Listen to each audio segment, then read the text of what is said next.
గత కొన్నేళ్లుగా దక్షిణ చైనా సముద్రంలో చైనా వర్సెస్ ఫిలిప్పీన్స్ గా వివాదం కొనసాగుతోంది. తాజాగా ఫిలిప్పీన్స్ కోస్ట్ గార్డ్ నౌకను వెంబడిస్తూ చైనా నౌకాదళం, చైనా కోస్ట్ గార్డ్ నౌకలు ఒకదానితో ఒకటి ఢీకొన్నాయి. ఈ ఘర్షణలో చైనీస్ నౌకలకు నష్టం జరగగా పలువురు సిబ్బంది కూడా మరణించే అవకాశం ఉన్నట్టు తెలుస్తోంది. చైనా చేస్తున్న చర్యలు అన్ని నౌకల సిబ్బందికి ప్రమాదకరమని ఫిలిప్పీన్స్ తెలిపింది. ఈ సంఘటన దక్షిణ చైనా సముద్రంలో చైనా ఫిలిప్పీన్స్ మధ్య ఉద్రిక్తతలను మరింతగా పెంచింది.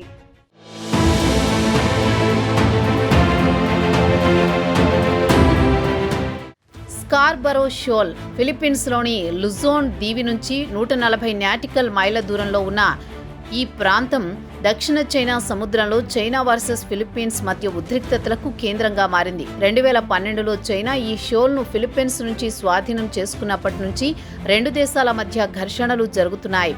2016లో అంతర్జాతీయ ఆర్బిట్రేషన్ కోర్టు దక్షిణ చైనా సముద్రంపై చైనా వేసిన దాదాపు అన్ని దావాలు చట్టవిరుద్ధమని తీర్పునిచ్చింది. కానీ చైనా మాత్రం ఈ తీర్పును తిరస్కరించింది. తాజాగా ఫిలిప్పీన్స్ కోస్ట్ గార్డ్ నౌక బీఆర్పీ సులువాన్ స్కార్బరో షోల్ వద్ద ఫిలిప్పీన్స్ మత్స్యకారులకు సహాయం అందించే మిషన్లో ఉంది. ఈ మిషన్లో బీఆర్పీ తెరెసా మాగ్బనువా, ఎంవి పమమా లకయా వంటి ఇతర నౌకలు కూడా పాల్గొన్నాయి. ఈ సమయంలో చైనా కోస్ట్ గార్డ్ నౌక CCG-3104 పీపుల్స్ లిబరేషన్ ఆర్మీ నేవీకి చెందిన ఒక డిస్ట్రాయర్ నెంబర్ 164 బీఆర్పీ సులువాన్ను అడ్డుకునేందుకు అధిక వేగంతో వెంబడించాయి. ఈ ప్రయత్నంలో చైనీస్ నౌకలు ఒకదానితో ఒకటి ఢీకొన్నాయి. దీనివల్ల చైనా కోస్ట్ గార్డ్ నౌకకు తీవ్ర నష్టం జరిగింది.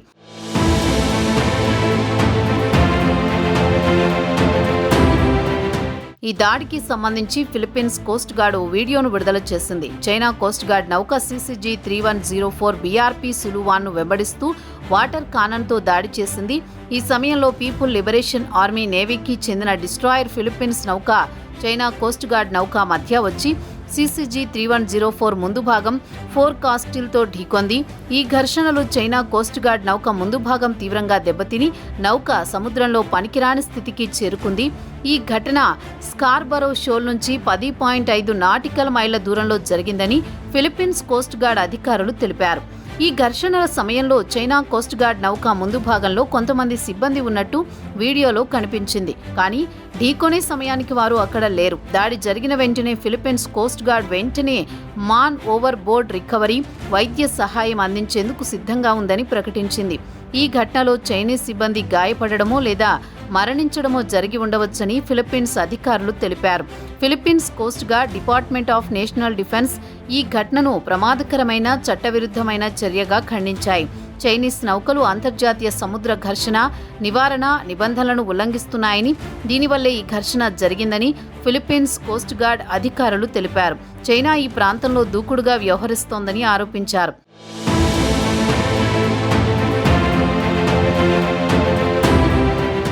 స్కార్బరో షోల్లో ఫిలిప్పీన్స్ సార్వభౌమ హక్కులను కాపాడుకోవడానికి తమ నౌకలు కొనసాగుతాయని భయపడి వెనక్కి తగ్గేదే లేదని Philippines president Ferdinand Marcos junior ప్రకటించారు. అయితే చైనా మాత్రం ఫిలిప్పీన్స్ నౌకలు స్కార్బరో షోల్ దగ్గర తమ ప్రాంతంలోకి చొరబడ్డాయని ఆరోపించింది. ట్రాకింగ్, మానిటరింగ్, బ్లాకింగ్, కంట్రోలింగ్ చర్యల ద్వారా ఫిలిప్పీన్స్ నౌకలను తరిమికొట్టినట్టు చైనా కోస్ట్ గార్డ్ పేర్కొంది. అయితే చైనా తమ రెండు నౌకల మధ్య జరిగిన ఘర్షణ గురించి ఎటువంటి వ్యాఖ్యలు చేయలేదు. స్కార్బరో షోల్లో జరిగిన ఘటన అంతర్జాతీయంగా ఆందోళనలను రేకెత్తించింది. ఫిలిప్పీన్స్కు మిత్రదేశమైన అమెరికా ఈ ఘటనను ఖండించింది. చైనా ప్రమాదకరమైన చర్యలు సిబ్బంది జీవితాలను ప్రమాదంలో పడేస్తున్నాయని యుఎస్ ఆందోళన వ్యక్తం చేసింది.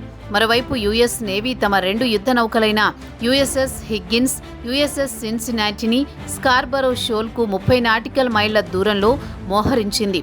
దక్షిణ చైనా సముద్రంలో ఫ్రీడమ్ ఆఫ్ నావిగేషన్ ఆపరేషన్లో భాగంగా వీటిని పంపినట్టు అమెరికా వెల్లడించింది.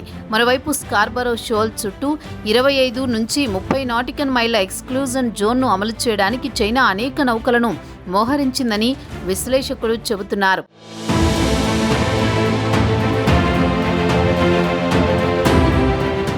ఇదిలా ఉండగా దక్షిణ చైనా సముద్రం ప్రపంచంలో అత్యంత రద్దీగా ఉండే సముద్ర మార్గాలలో ఒకటి. దీని ద్వారానే సుమారు 1/3 గ్లోబల్ షిప్పింగ్ జరుగుతుంది. అంతేకాక $1 ట్రిలియన్ విలువైన వాణిజ్యం జరుగుతుంది. చైనా ఈ సముద్రంలో దాదాపు పూర్తి హక్కు సాధించాలని భావిస్తోంది. కానీ Philippines, Vietnam, Malaysia, Brunei, Taiwan కూడా ఈ ప్రాంతంలో భాగాలను స్వాధీనం చేసుకునేందుకు చూస్తున్నాయి. గత కొన్ని సంవత్సరాలలో స్కార్బరో షోల్, స్ప్రాట్లీ దీవుల దగ్గర చైనా, ఫిలిప్పీన్స్ మధ్య ఘర్షణలు విపరీతంగా పెరిగాయి. ఈ ఘటనలలో చైనా కోస్ట్ గార్డ్ వాటర్ కానన్లు, రామింగ్, బ్లాకింగ్ వంటి దూకుడు చర్యలను ఉపయోగించింది. ఈ తాజా ఘటన దక్షిణ చైనా సముద్రంలో ఉద్రిక్తతలు మరింత తీవ్రతరం చేస్తుందని విశ్లేషకులు చెబుతున్నారు. ఫిలిప్పీన్స్ మిత్రదేశమైన అమెరికా ఫిలిప్పీన్స్పై సైనిక దాడి జరిగితే రక్షణ కల్పించే బాధ్యత తీసుకుంటామని స్పష్టం చేసింది. మొత్తంగా స్కార్బరో షోల్ దగ్గర జరిగిన చైనీస్ నౌకల ఘర్షణ దక్షిణ చైనా సముద్రంలో చైనా, ఫిలిప్పీన్స్ మధ్య ఉద్రిక్తతలను మరింత పెంచింది. చైనా యొక్క ప్రమాదకరమైన కదలికలు, ఫిలిప్పీన్స్ నౌకలను అడ్డుకోవడంలో దూకుడు విధానం, అంతర్జాతీయ చట్టాలను ఉల్లంఘించడం ఆందోళనలు కలిగిస్తోంది.